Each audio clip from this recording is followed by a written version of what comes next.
Job नहीं लग रहा हो, जगह जगह पहले करते थे जॉब, अब छूट गई, 2 साल हो गए, 3 साल हो गए, सर्विस नहीं लग रही हो, बहुत प्रयास कर लिया हो, तो महाराज काली तिल्ली को पीस कर उसको जल के पात्र में डालकर अपने घर के मटका परिंडा पितरों का जो स्थान होता है, जलाशय होता है, उसके पास में एक पात्र में रख दीजिए। बेलपत्री या बट का पेड़ या पीपल का पेड़, इस वृक्ष के नीचे एक रात्रि तक रखे रहने के बाद में दूसरे दिन अपनी कामना करता है, जिनका जॉब नहीं लग रहा या कहीं उलझने उत्पन्न हो रही है, उस व्यक्ति को हाथ में ले जाकर उस पात्र का जल इन 3 में से किसी भी वृक्ष के नीचे उस काली तिल के जल को समर्पित कर दीजिए। महाराज बाबा चाहेगा 3 महीने में कहीं ना कहीं योग बना ही देगा। वो भी नहीं कर सकते तो शिव मंदिर में 1 लोटा जल चढ़ाओ, क्या होगा उससे? उससे फल क्या मिलेगा? शिव महापुराण की कथा कहती है, स्कंद पुराण कहती है, जब नारी भगवान शंकर पर जल समर्पित करती है या शिव मंदिर में जाकर दर्शन करती है, तो उसके गर्भ में अगर मान लो संतान किसी कारण से, कोई ग्रह नक्षत्र के कारण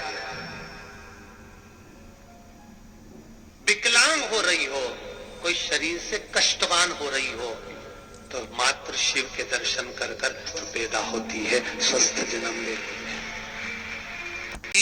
तो जो सुबह चाय का डिस्पोजल जिस खोखे में आया था, उस खोखे के डब्बे पे लिख रही हूं, तो उज्जवल नीलेश पाटिल सिरपुर से हैं। कहीं बैठे हो तो हाथ हिलाइए, जहां कहीं भी बैठे हो। कहीं दिखा है का? अच्छा दिखा, ठीक है, हाथ हिला दो ऐसा। श्री शिवाय नमस्तुभ्यम। उज्जवल नीलेश पाटिल सिरपुर महाराष्ट्र से हूं। मैं क्या बखान करूं गुरुदेव भोले बाबा का, मेरे पास शब्द नहीं है। मेरे लड़के ने MBA किया था, लेकिन 2 साल से उसको जॉब नहीं मिल रहा था। मैंने आस्था चैनल पर आपकी कथा सुनी, पशुपति व्रत शुरू किया। 3 सोमवार व्रत होने के बाद फल के सोमवार के एक साक्षात्कार हुआ। मेरा लड़का इंटरव्यू के लिए पूना गया, पूना से कॉल आया, मेरा बेटा इंटरव्यू देने के लिए गया, और उसकी इंटरव्यू कॉल भी बाबा की कृपा से पशुपति व्रत के चलते ही सोमवार में आ गई। बाबा ने ऐसी कृपा करी, सवेरे मंदिर में थी और मैंने आंखें बंद कर बाबा से विनती करी, बाबा मेरे बेटे का इंटरव्यू है। बाबा मेरा बेटा कई जगह पर इंटरव्यू दिया, परंतु उसको कहीं नौकरी नहीं मिल रही। बाबा कुछ कृपा करो ना, मेरा बेटा कभी शिव जी को नहीं मानता, बाबा एक बार कृपा कर दो ना।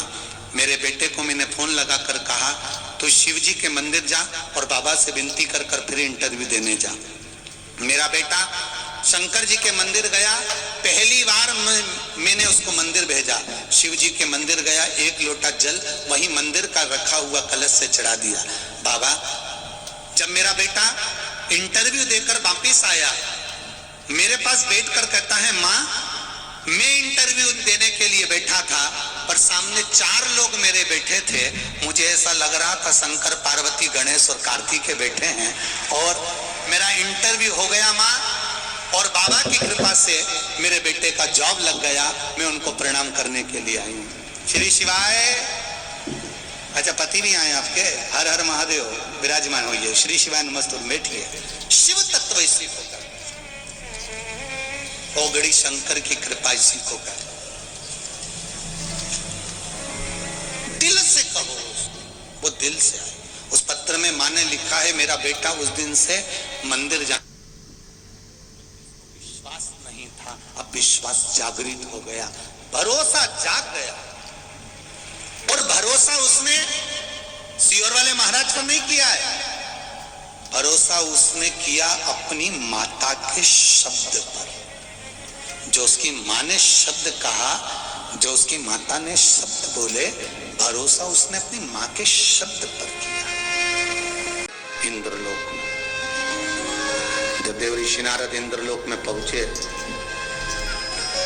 देवऋषि नारद जब इंद्रलोक में पहुंचे तो वहां बहुत सारी अप्सराएं नृत्य कर रही थी, बहुत अप्सराएं नृत्य कर रही थी।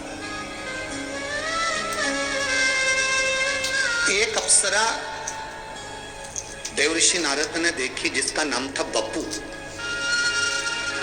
कौन सी अप्सरा है? नाम बोलो आप लोग।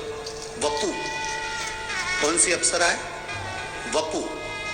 एक वपू नाम की अप्सरा वहां एक कोने में खड़ी थी, ना नृत्य कर रही थी ना गायन कर रही थी, खड़े है, जिसके मस्तक पर त्रिपुंड लगा हुआ था।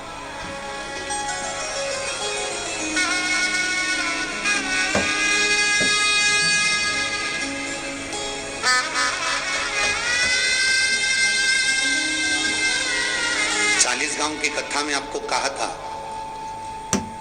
दुर्वासा ऋषि मस्तक पर त्रिपुंड धारण कर कर गए थे और नरक में घूमने के लिए गए थे। और नरक में कुंभी पाक, नरक में कुंड में उन्होंने झांक लिया था। उनके मस्तक के त्रिपुंड की थोड़ी सी राख भभूति कुंड में गिर गई थी, तो नरक में बेकुंठ उत्पन्न हो गया था। वो त्रिपुंड की भभूति में इतना दम था।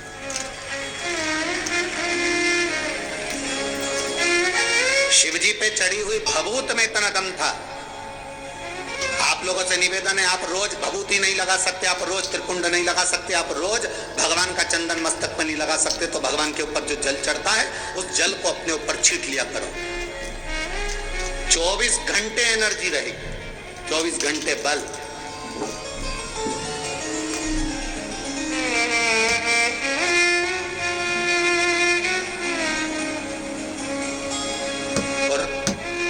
व्यासपीठ से कहने में पीछे नहीं हटेंगे।